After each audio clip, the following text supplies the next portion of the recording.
अब लोग प्रयास लगा रहे हैं करते हैं कि क्या भारत, इंडिया का नाम भारत बदला जाएगा, क्या संविधान बदला जाएगा, क्या इलेक्शन कमीशन को लेकर जो कानून आ रहा है वो होगा, क्या वन नेशन वन इलेक्शन होगा जब आप इलेक्शन लड़ें, क्योंकि आपका चेहरा देखकर वो इधर तो कम करते हैं और उधर ज्यादा करते हैं। आजकल जो सेल्फी का दौर है उसमें डॉक्यूमेंट्री बनाने जैसा है किताब लिखना। तो पहली बात तो बहुत बहुत मुबारकबाद, और मुबारकबाद से भी ज्यादा रहमान साहब शुक्रिया आपका कि आपने ये मेहनत की, इतनी तकलीफ उठाई, और सबसे पहले आपने कहा कि आप ये उम्मीद करते हैं कि इस किताब से एक डिस्कशन पैदा होगा। मुझे लगता है कि पहली शुरुआत, पहला जो इख्तिलाफ है वो तो मुझे इस कमरे में ही नजर आ रहा है, इस हॉल में नजर आ रहा है, जहाँ आपने एक साथ इतने सारे लोगों को री एनर्जाइज कर दिया। और खासकर जब मैंने किताब का टाइटल पढ़ा, मैं उस वक्त लंदन में थी और मुझे बताया गया, मुझे हुक्म दिया गया अब्दुल रहमान साहब की तरफ के लिए आपको हाजिर होना है किताब के लॉन्च में। मैंने बहुत वक्त नहीं लगाया इनको हाँ कहने में, मैं आना चाहती थी, लेकिन मैं बहुत ज़्यादा सरप्राइज हो गई, क्योंकि जिस तरह का जर्नलिज्म मैं कर रही हूँ पिछले कई सालों में, और ख़ासकर इस साल में हम अक्सर जिक्र कर रहे हैं कि मुसलमान एक सर्वाइवल की लड़ाई लड़ रहे हैं। हम जिक्र कर रहे हैं कि हिंदुस्तान में किस तरीके से एक स्लो जेनोसाइड, एक तरह का नरसंहार चल रहा है, एक तरह की इकोनॉमिक अपार्थाइड, यहाँ पर इतनी मुश्किल है कि अब स्कूलों में टीचर्स बच्चों को उनका मजहब देखकर सजा देने लगी हैं। अब यहाँ पर आपको रेलवे प्रोटेक्शन फोर्स की कांस्टेबल, जिनका काम है आपको बचाना, वो आपको मारने पे, आपका कत्ल करने पे उतारू हो जाते हैं। यहाँ पर नूर में मैं गई, मुझे बताया गया कि एक साथ 50 बुलडोजर मुसलमानों के घर, दुकान और उनके होटल तबाह कर रहे थे। जब मैं वहाँ पहुंची तो लगा कि ऊपर से कोई हवाई हमला हुआ है। कई मीटर तक लगातार मेरी कार चलती रही और लगा कि कोई हवाई हमला हुआ है, सब कुछ नेस्त नाबूद हो गया था। ऐसे वक्त में जबकि ये पता नहीं कि आप सुबह दफ्तर के लिए निकले हैं, स्कूल के लिए निकले हैं, कॉलेज के लिए निकले हैं, शाम को आप सही सलामत घर लौटेंगे या नहीं।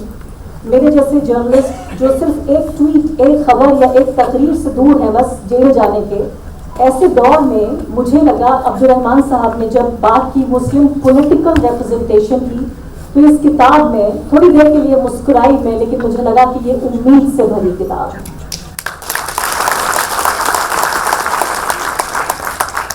क्योंकि ये किताब सर्वाइवल की बात नहीं कर रही है, ये किताब हक की बात कर रही है, ये किताब रहम नहीं मांग रही है, ये किताब जो हमारा है वो हमें दे दिया जाए ये मांग रही है।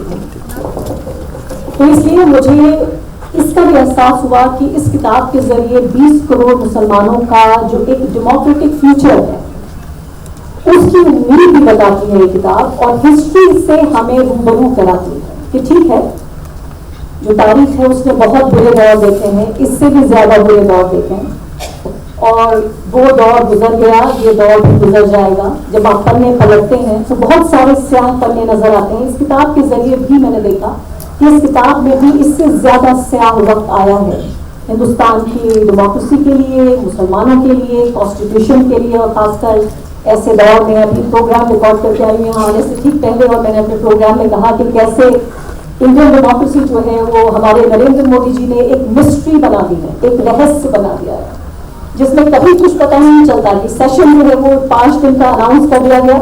अब लोग प्रयास लगा रहे हैं करते हुए कि क्या भारत, इंडिया का नाम भारत बदला जाएगा, क्या संविधान बदला जाएगा, क्या इलेक्शन कमीशन को लेकर जो कानून आ रहा है वो होगा, क्या वन नेशन वन इलेक्शन होगा, या इसके अलावा वुमेन्स रिजर्वेशन बिल आएगा। यानी किसी भी तरीके से कोई ट्रांसपेरेंसी की गुंजाइश नहीं है। एक ऐसा दौर है जो इलेक्टेड डिक्टेटर्स का दौर है। ऐसे दौर में, इलेक्टेड डिक्टेटर्स के दौर में, जहां आपके लिए नहीं आपके खिलाफ पॉलिटिक्स हो रही है। एक पॉलिटिशियन को वोट, सबसे ज्यादा वोट और सपोर्ट तब मिलता है जब वो माइनॉरिटीज के लिए काम नहीं करता। कितना ज्यादा वो माइनॉरिटीज के बीच अनपॉपुलर है, गैर मकबूल है, कितना जुल्म उठा सकता है, कितनी नफरत भरी बातें वो कर सकता है, कितना पोटेंशियल है उसके अंदर खून खराबे का, इसकी बुनियाद पर आज वोट डाले जा रहे हैं। और ऐसे वक्त पे ये बात कर रहे हैं कि 20 करोड़ मुसलमानों का पॉलिटिकल रिप्रेजेंटेशन होना चाहिए। इसमें कई बहस के मौजू हैं, मैं कुछ रोशनी जल्दी से मीडिया पर भी डालूंगी, उस बारे में मैं ज़्यादा जानती हूँ। इसमें खासकर जिक्र हो रहा है कि किस तरीके से मुसलमान अपना रिप्रेजेंटेशन मांगे। बात हो रही है कि क्या मुसलमान अपनी पार्टी बनाएं, बात हो रही है क्या मुसलमान जो सेक्युलर पार्टी है उनमें अपनी जायज़ जो हिस्सेदारी है उसकी डिमांड करें, उसकी मांग करें। बात ये भी हो रही है कि क्या मुसलमान एक प्रेशर ग्रुप की तरह सियासत से बाहर बैठकर एक प्रेशर ग्रुप की तरह काम करें, क्योंकि ये वो वक्त नहीं है, ये सही वक्त नहीं है जब आप इलेक्शन लड़ें, क्योंकि आपका चेहरा देखकर वोट इधर तो कम पड़ते हैं और उधर ज्यादा पड़ते हैं। आपको दिखाकर पोलराइज किया जाता है वोटर को। तो ऐसे वक्त में बहुत सारे ये ऑप्शंस हैं। मुझे लगता है कोई एक ऐसा फॉर्मूला नहीं है जो पूरे मुल्क पर लागू होता है। हर स्टेट की अपनी लोकल रियलिटीज हैं। कहीं पर मुस्लिम पॉलिटिकल पार्टी ठीक है, कहीं पर सेक्युलर पार्टी के अंदर हिस्सेदारी ठीक है, कहीं पर हो सकता है इलेक्शन ना लड़ना ठीक हो, कहीं हो सकता है एक तरह की जबान बोलना ठीक हो, कहीं दूसरी तरह की जबान बोलना ठीक हो। सबसे बड़ा मकसद ये है कि पॉलिटिकल रिप्रेजेंटेशन होना चाहिए और उसमें एक तरह की स्ट्रेटजी, एक तरह की हिकमत अमली हो। बहुत कुछ ऐसा है जो खिलाफ हुआ है, लेकिन बहुत कुछ ऐसा है जो अब भी फेवर में है। फर्क सिर्फ इतना है कि जो नफरत की आवाज़ें हैं, जो तशद्दुद की और वायलेंस की आवाज़ें हैं, वो इतनी ज़ोर से बोल रही हैं, उनकी आवाज़ इतनी ज़्यादा तेज़ है कि जो उसमें अमन की आवाज़ें हैं, जो एकता की आवाज़ें हैं, वो सुनाई कम देती हैं।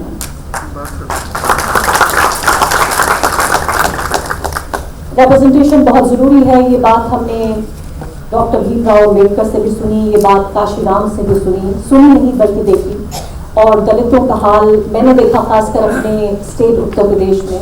मैंने ये भी देखा कि जहाँ छोटे लेवल पे भी पॉलिटिकल रिप्रेजेंटेशन होता है, आप समझिए म्यूनिसिपैलिटी के लेवल पे भी जहाँ रिप्रेजेंटेशन होता है, पूरे इलाके को तरोताज़ा कर देता है, पूरे इलाके को जान बख्श देता है। पूरे इलाके में मैं समझती हूँ कि जो खासकर जो मार्जिनलाइज तबके हैं उनके लिए पॉलिटिकल रिप्रेजेंटेशन उनसे भी ज़्यादा ज़रूरी है जो लोग इस पूरी रेस पे सोशली इकोनॉमिकली आगे बढ़ रहे हैं, क्योंकि पावर के पूरे रिसोर्सेज हैं, जो पावर की नदियाँ, वो जो सोर्सेज हैं उन पर आपका कब्जा बहुत जरूरी है। अब यहाँ पर बात आ रही है, एक मिसाल मैं सुन रही थी, आपसे बात करना चाहती हूँ कि if you are not on the table then you are on the menu.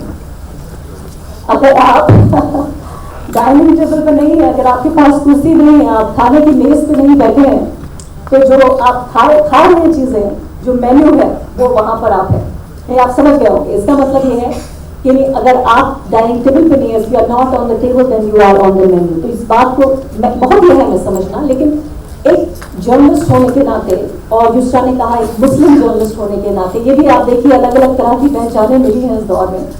पहले मुझे बहुत सारे लोग आके सोशल मीडिया पे कहते हैं आप तो सिर्फ मुसलमानों की जर्नलिस्ट हैं, आप तो सिर्फ मुसलमानों के लिए काम करती हैं, आप तो सिर्फ उनके लिए रिपोर्टिंग करती हैं।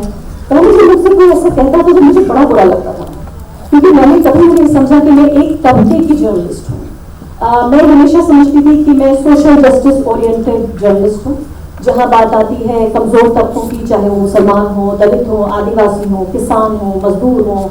मैंने अभी सबसे पहले यहाँ औरतों का मसला उठाया। मैं हमेशा से सोचती थी कि मैं social justice oriented, freedom oriented journalist हूँ, राइट्स ओरिएंटेड जर्नलिस्ट हूँ।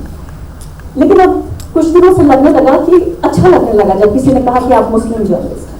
न जाने क्यों अब मैं इसे ताज की तरह पहनती हूँ।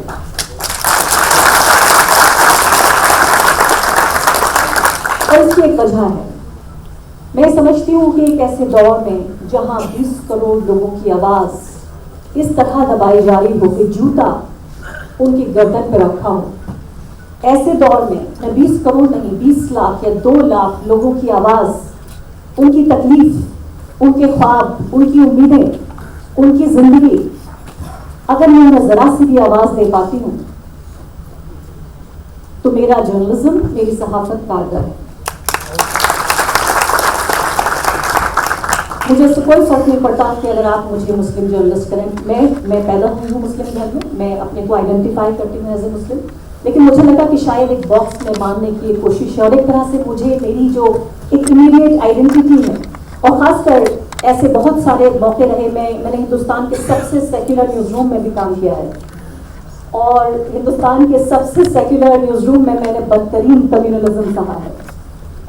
उससे फर्क इतना हुआ है कि उस दौर में कम्युनलिज्म को बुरा माना जाता था, थोड़ा ढक के छुपा के कम्युनलिज्म किया जाता था। नरेंद्र मोदी ने आके उसी कम्युनलिज्म को फैशनेबल बना दिया। लेकिन ऐसा नहीं है कि कम्युनलिज्म नहीं था। मैंने हिंदुस्तान के सबसे सेक्युलर न्यूज रूम में अपने लिए तरह तरह की चीजें कही, सुनी और सही। मैंने ये भी सुना कि हिंदुस्तान पाकिस्तान का मैच हो रहा है और इत्तेफाक से मैंने हरे रंग का जैकेट पहन लिया तो कहा कि are you cheering for Pakistan. मैंने ये भी सुना कि जब मैं बटला हाउस एनकाउंटर कवर करने गई और मैंने वो लड़के जो मारे गए और इससे पहले कि किसी कोर्ट ने उन्हें ये साबित किया, ये डिक्लेयर किया कि ये टेररिस्ट है नहीं, मैंने कहा कि भाई मुस्लिम युवा यहाँ पर रह रहे हैं और इनके साथ ऐसा हुआ। मैंने सिर्फ उनको टेररिस्ट नहीं कहा, जो कि मुझे जो दस्तूर है वो ये कि सबसे पहले एक मुस्लिम लड़का आपको मिले जिसको पुलिस एनकाउंटर कर रही है तो आप सीधे उसे कहिए कि टेररिस्ट है। इससे पहले कि कोर्ट क्या कहती है, केस क्या है, मुकदमा क्या चल रहा है, वकीलों ने क्या जरह की, वो सब की जरूरत नहीं है। सबसे पहले आपको कहना है कि आप टेररिस्ट हैं। अगले ही दिन मुझे बटला हाउस एनकाउंटर की रिपोर्टिंग से हटा दिया गया। तब नरेंद्र मोदी प्राइम मिनिस्टर नहीं थे। तो वो दौर भी देखा है, तारीख ने देखा है, मैंने देखा है, सहा है।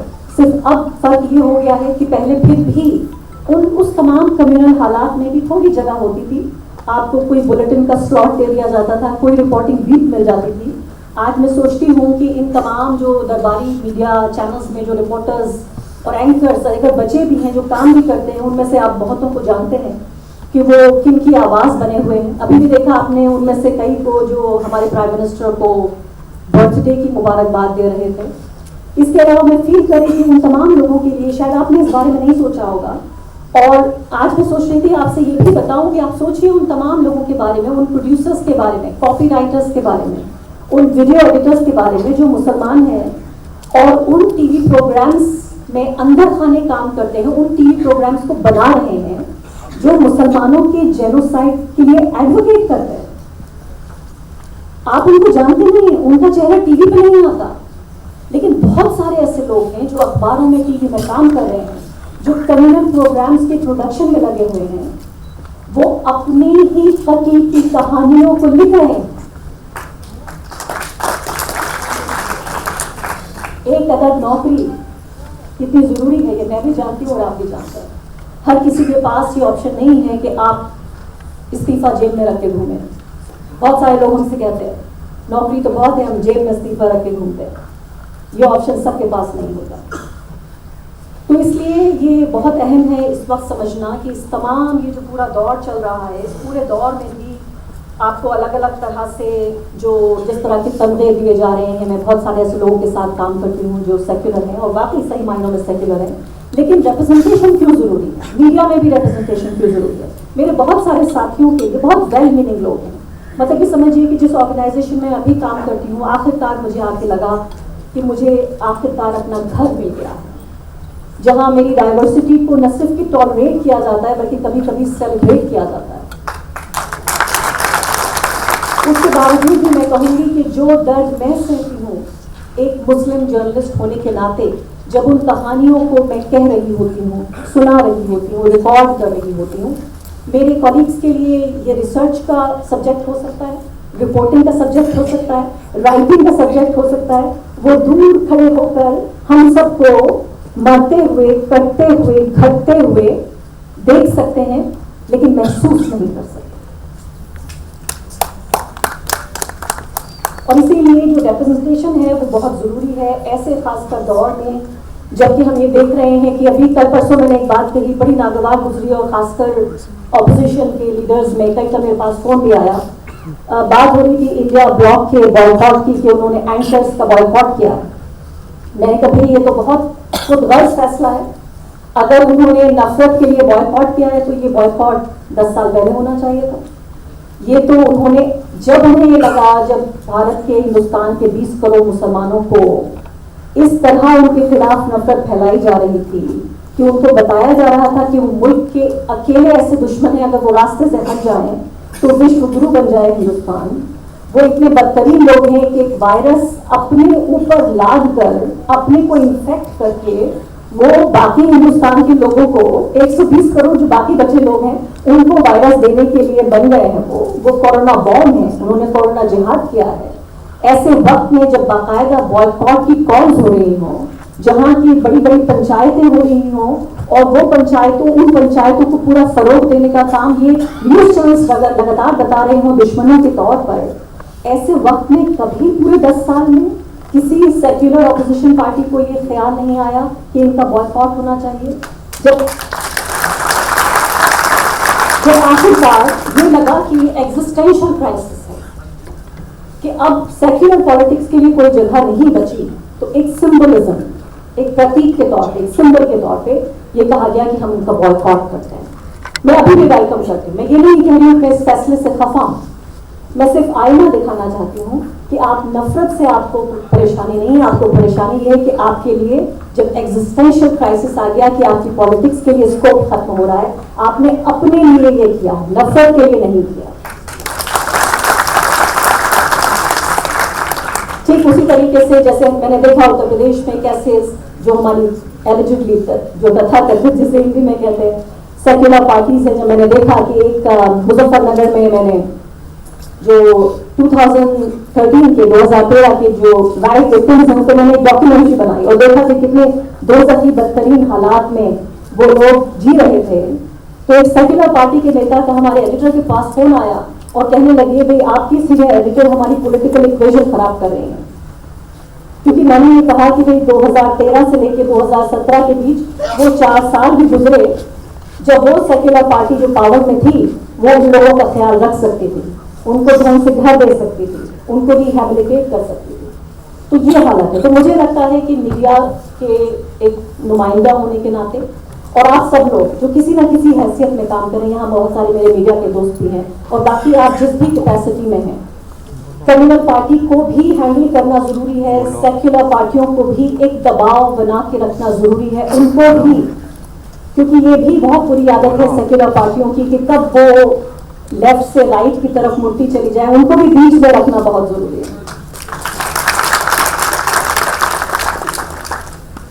और इसके लिए भी हमारे सामने जो यहाँ पर बैठे हुए मेहमानों में वो भी एक साथ मौजूद है।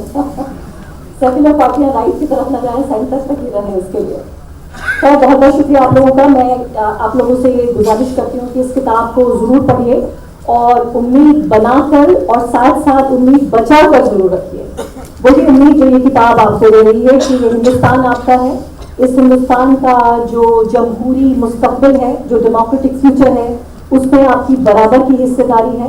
कोई भी आपसे कुछ कहे आप यकीन मत कीजिए, बहुत सारे जो चिराग हैं वो बुझ रहे हैं, लेकिन एक सूरज जो है वो लगातार रोज चमकता है, यकीन होता है।